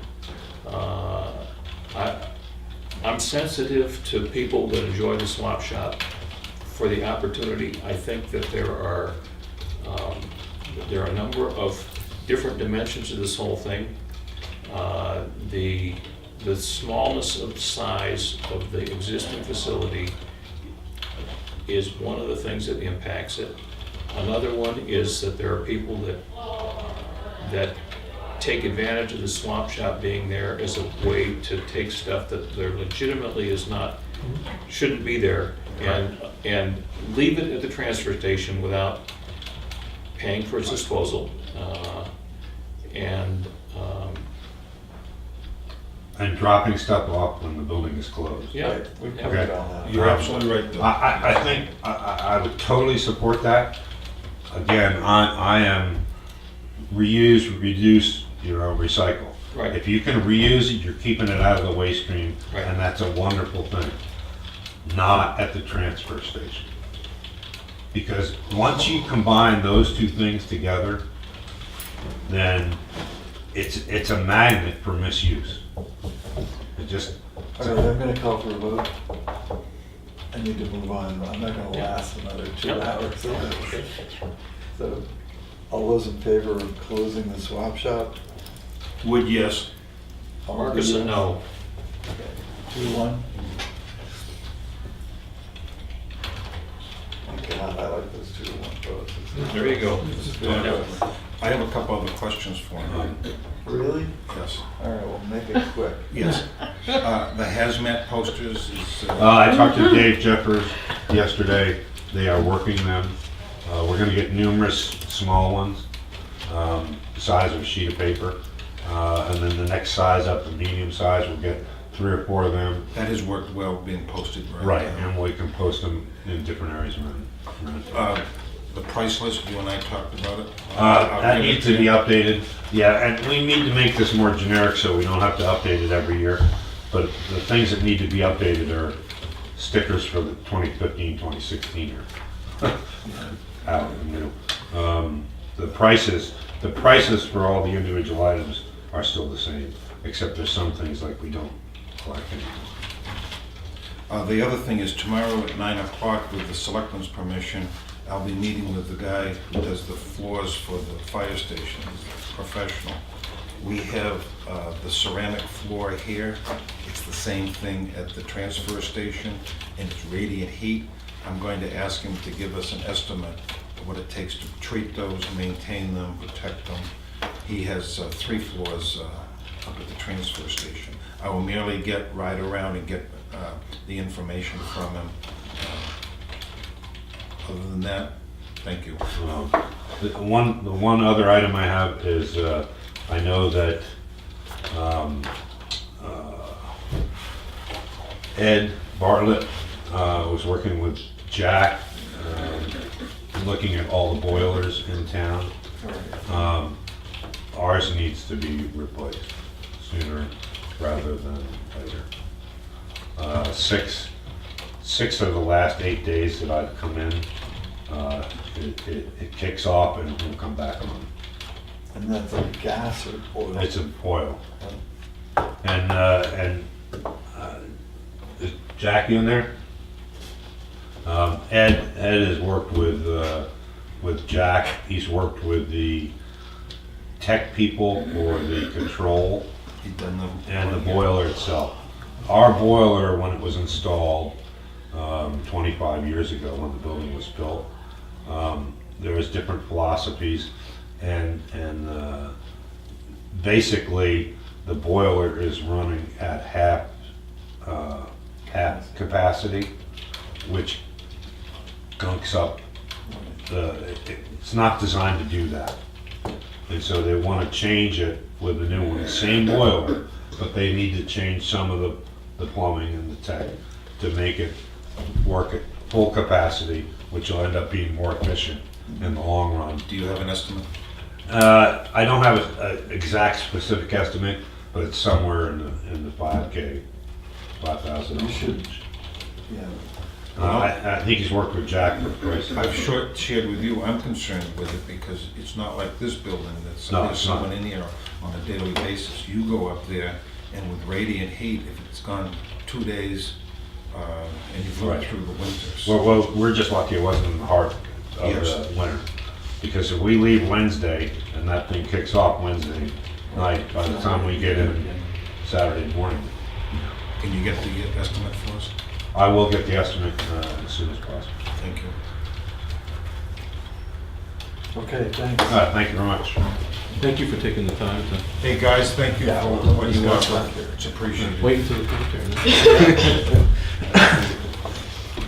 Have a good day. Thank you for allowing me to Dramatic speak. action, cause dramatic There you go. responses, so then we'll find out. Yes. Okay, the next issue at hand is the signature file. The first, thing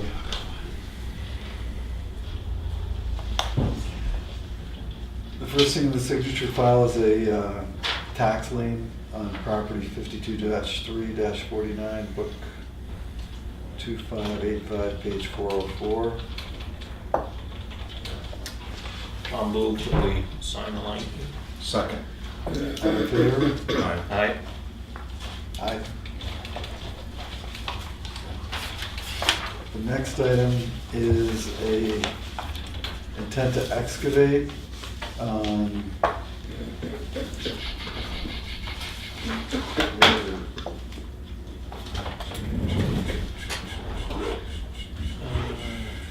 Yeah, it's 66,270, and they do have an excavation permit. 66-2-70, and they have an excavation permit. So I'll move we approve that. I will second it with discussion. Okay? That plot of property hasn't paid their lumber tax yet. Timber tax? These are two separate issues, and does one affect the other? Well, taxes are taxes are taxes. Did they get an extension? I think the bill's there at the same time, right? Yeah, we have a bill for them and then they have an intent to excavate. Are they two separate things, like registering two cars? They're technically separate. No. I mean, It's the same unpaid piece of, taxes it's the are- same piece of property. So are you suggesting that we don't give them this until they pay their timber tax? I was wondering if that's, Have they been billed the tax and not paid it? Or are we just, we haven't billed them yet, is that right? Correct. So okay, we haven't billed them. that answers my They question. can't pay a bill we don't send. That, you're absolutely correct. Okay. Thank you. All those in favor? Aye. Aye. But thanks for bringing that up. Thank you for responding. The love affair continues. Yeah. I mean, it's, Okay.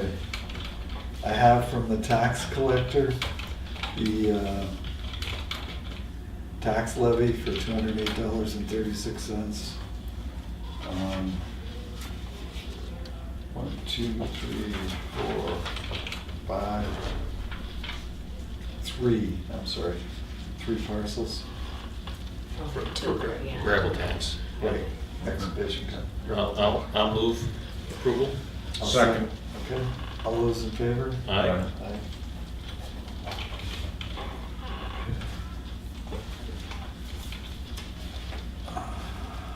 Is that just one page? Yeah. The next item is refund for overpaid taxes, or kind of Mildred Walsh, Revocable Trust, paid her taxes in line prior to the $19 fee being added to the kiosk, so she didn't owe us the $19. So we owe her $19. I'll move approval. Second. All in favor? Aye. Aye.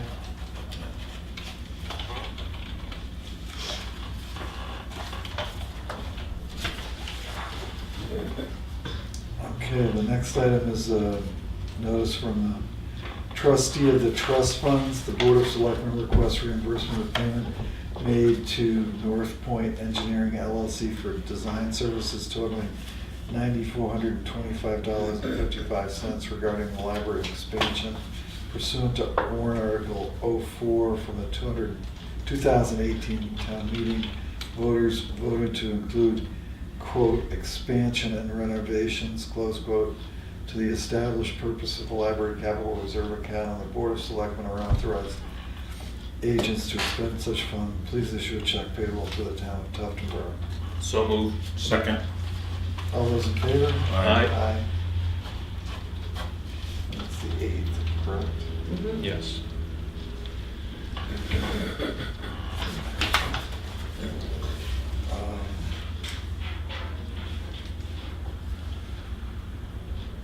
Okay, the next item is a gravel tax levy on one piece of property for the amount of $40.64. I move approval. Second. All those in favor? Aye. Aye.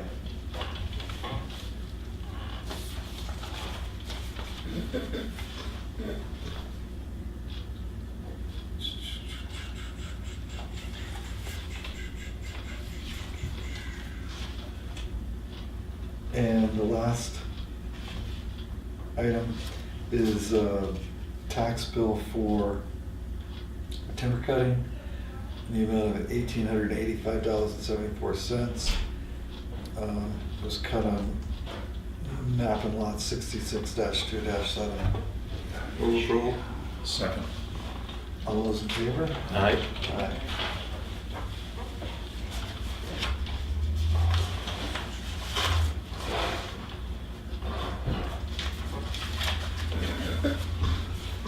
Let me sign this and I'll hand them all back to him. Okay. That's fine. Yeah, but go ahead.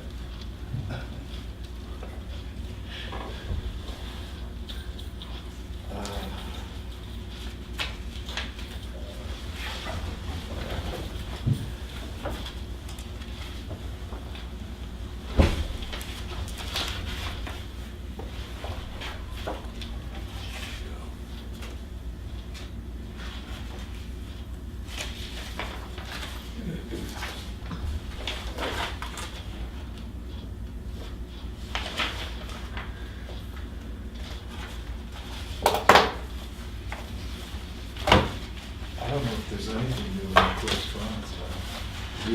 Did you guys talk about plowing last week? That's just in follow-up. I mean, it's gonna require an ordinance on our part to Right. enforce it, so. I was gonna wait until the police chief was here and have him write up an ordinance for us. Okay. And He the, said he's already done some research. And the Piper Road gate. Did you chat about that? Yeah, we do need to Okay, get so something next out. time, Next time, yeah. the road agent comes in. That's it on that. And additional properties at the auction, did you want to talk about that at all, though? Are we ready to do that? That's what I just didn't know if that was a question Yeah. you had or not. Yeah, so we're set to have the auction for the 107 Union Wharf property. I think it's the second Saturday in June, is that right? I'm not sure, sounds right. And we have one other piece of property that's still The 107 Union Wharf? 107 Union Wharf, and the other one is the parcel we own up on Sandy Knoll Road. Those are the two parcels we currently have that are that were tax deeded to the town.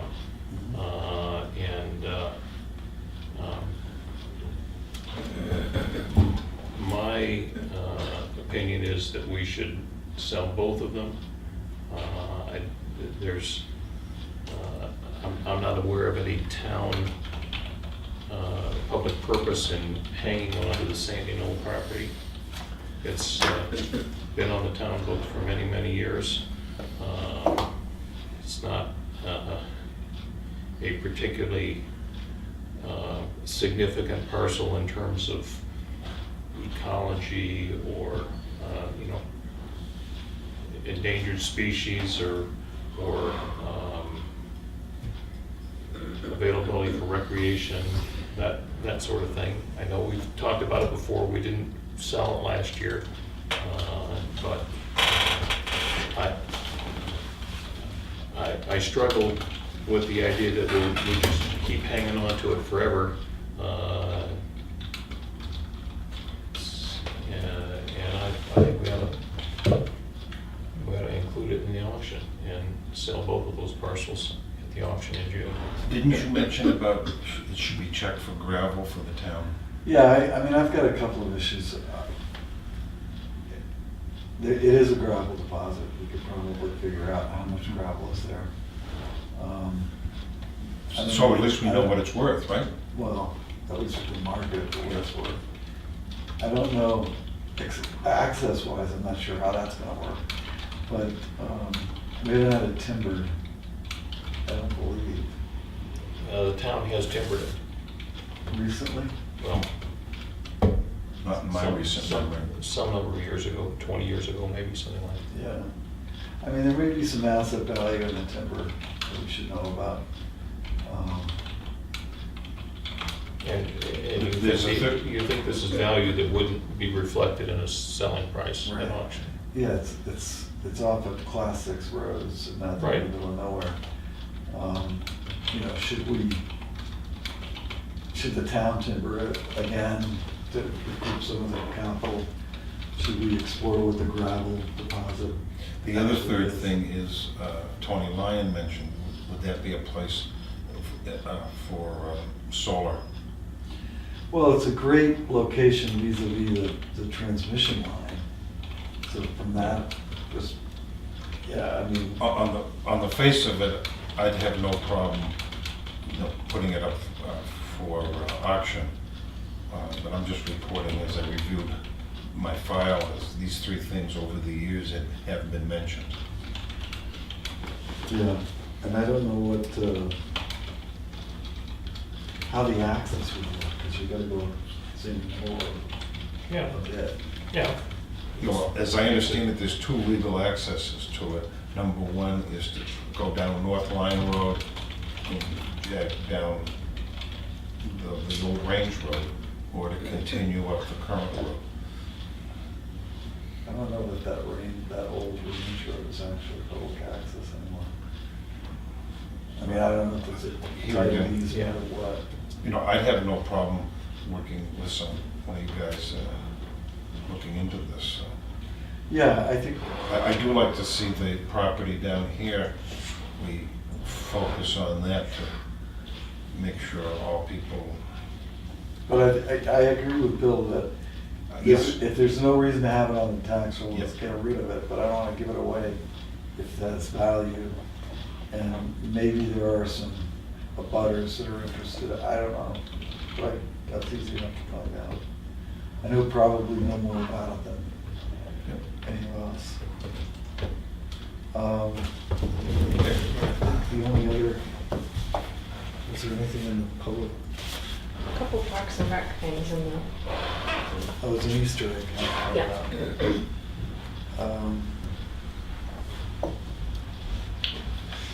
So our tax collectors decided to bill semi-annually, I don't know where she came up with that idea. The annual notice is semi-annual billing, Right. right? Yeah. And there's a whole schedule of classes or training in any number of different things put out by UNH Technology Transfer Center training calendar. Everything from dispute resolution to backhoe operation, so quite a lot of stuff. I think everything else is. We have selectmen's updates. I will be attending the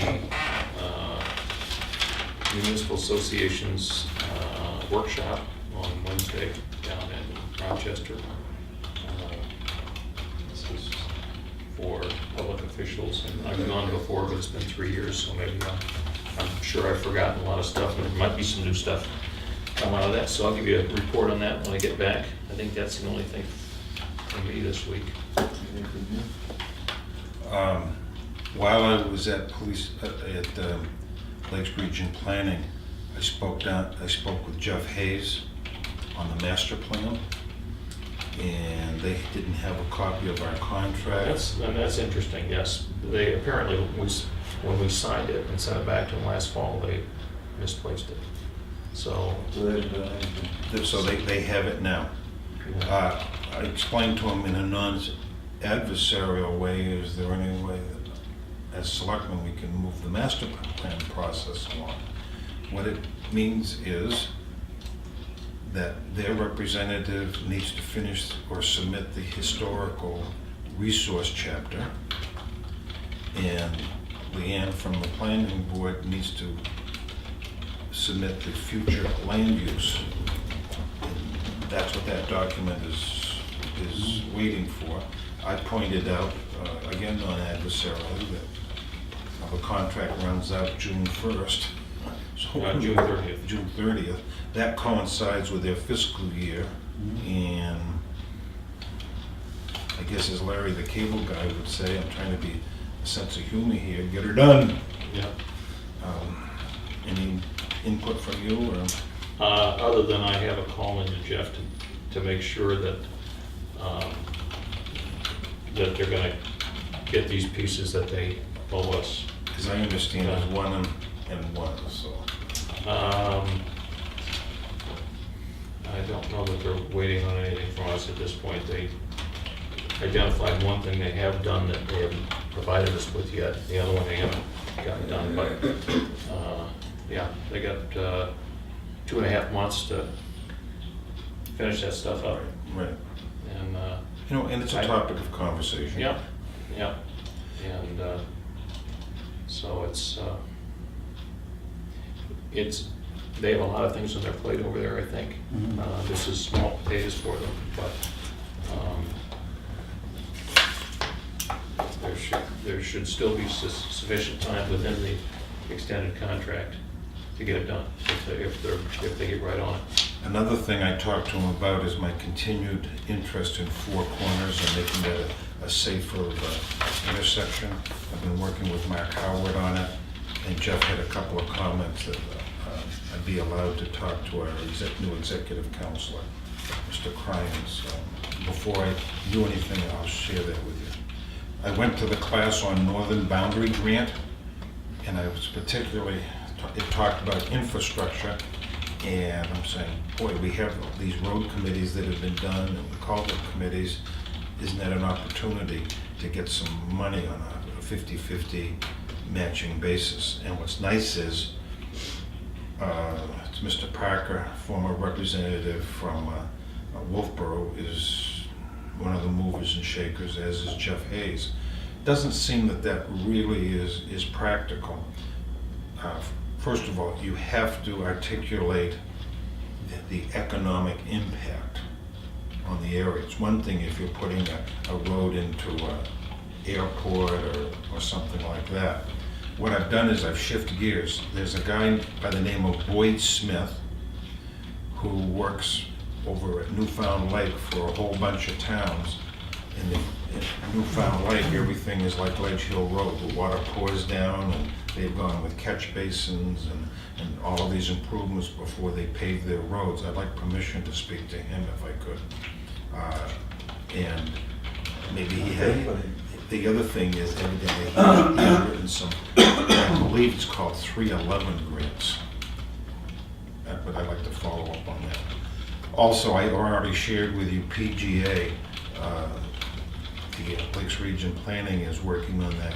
Like they have hazardous material and doing some other things, so that's a work in progress. There's one other thing I'd like to bring up, is these are the current year expenditures for the road agent. We've already spent 85% of our winter budget, and we've also have used 90% of our tree removal budget. I had a conversation with Jim, and I'd like the selectmen to make a request or whatever is appropriate, that he not go over on any of his lines without coming and working with us first. I realize he's allowed bottom line budget, but Well, I haven't found in the past that he was reluctant to talk to us about, I mean, he can't figure it out, so somebody's gotta figure it out. That's right. I want it to be a cooperative process. One thing I have noticed is, and I don't mean this as a criticism, all our other department heads come to us before they go over on their lines. Thank you. Well, Selectman Markison moved and got seconded and voted an additional $75,000 for the Winter maintenance. winter maintenance, so, Yeah. Which which was, is not reflected in those numbers. No, I think it is. I believe it is, Really? yes. No. I'll go, I think, I'm on medication, maybe Yeah. maybe it is. yeah, that includes the, Oh, it's. the plus up. Yeah. Right. Okay, so when's the next time the road agent comes in? Our next meeting, I believe. 22nd. 22nd. 22nd? And Carol's coming back with, Right. right? Yeah. Our Carol, yeah. Yeah. I know it was a long time ago, but I did go to the original meeting of the library building committee. Yes. After the town election. And it was a pretty productive 3.5 hour meeting, where we went through all of the lead up, all the current issues, some of the things that stick out for me are parking lot arrangements. And there seem to be things sticking out into the parking lot, which is a good big plow and snow, pain in the butt. There's gonna be some more conversations about the roof, how much of the roof are we gonna replace? Because we're gonna have to replace a good portion of that back L. Drainage, because it's not that much higher than the local groundwater. And as Christie said, the decorator's coming in, hopefully there won't be any headbutting over that. I think a professional person with regard to colors and fabrics and all that sort of thing makes a lot of sense. The lighting was discussed. That was the other point that came up was awarding contracts without RFPs. And I kind of made our position known that if you're gonna pay someone money, they need to have submitted an RFP. Yes. Unless they're giving you such an amazing deal or a gift that it would be foolish not to accept it. Right. And so in a couple of different areas, it seemed as though the building committee over there was moving towards a certain direction. And I hope I've disabused them of the idea that they could just spend public funds with. My understanding is they're putting the bid package together, right? Right. First, basically for the building shell, and then the second increment will be for the rest of the stuff. That's gonna go out for bids. Right. They're gonna get competitive bids, and they're gonna select from what they get, which should Right, be consistent with procurement, yeah. right? But it's when you want to get, for instance, and I can't use names because it's reputational, but when you want to get a lighting design done, you don't get to pick the one of 2 or 3 current resident lighting designers in our town. I see, yeah. You put it out there. And let You them, want to decide on windows. You don't get to decide that the guy who's paying property taxes and is in the window business gets to sell us the windows. It has to be a little more transparent than that. That was my. no pun intended. Yeah, yeah, that was a pun involved there. We weren't buying it. There's But one- everybody seemed to be pretty, cognizant of it, aware of it. It didn't seem argumentative at all. One area where they can save money is, and I will do a comment on it, is PGA. It's free. The processed glass. Oh, okay. It's good for under parking lots, around foundations. And other places, I said, you know, the cooperative extension wanted to get involved to make sure their energy situation was as efficient as possible. So it's an ongoing process, as Christie said, the bid process is gonna happen this month, a part of it. And there's another building meeting on the 28th, No, next Thursday, week Thursday. 18th. You get Thursday off, so. 18th, right. The other, I had a phone call from a citizen with regard to the planning board process with pit permitting, and feeling as though perhaps the road agent was getting preferred treatment, and I found out that he wasn't. So, but just so it's out here in the public that there was concern, but I think that the planning board did the right thing, which they should, right? Right. Okay, Exactly. anything else? Do we need to go over anything in the Manila folders? Or is it only? You already did. Is it for our eyes only? Yeah, no, there's nothing on there for those people out in the TV land. Last week, there was one citizen that asked to have payments for back taxes on a weekly or monthly basis. Is that a decision we want to make today or not make today? You're familiar, right? Yeah, absolutely. We can do a non-public. But due to the weather, I mean, wasn't that citizen planning on coming to see us this morning? Yes, that was my next question. Okay, so I think we need to reach out to them, say, are you coming or not? Right. Yep. Before we start making decisions I about think it. that's fair. Right. Okay. We have a little bit of time there. I'll entertain a motion to adjourn. So move. Second. Hold on, Senator, we have this, what do you need? Can I meet with you after? So you can meet with all of us? Yes. Right. All those in favor? Aye. Aye. Oh, that's. All right.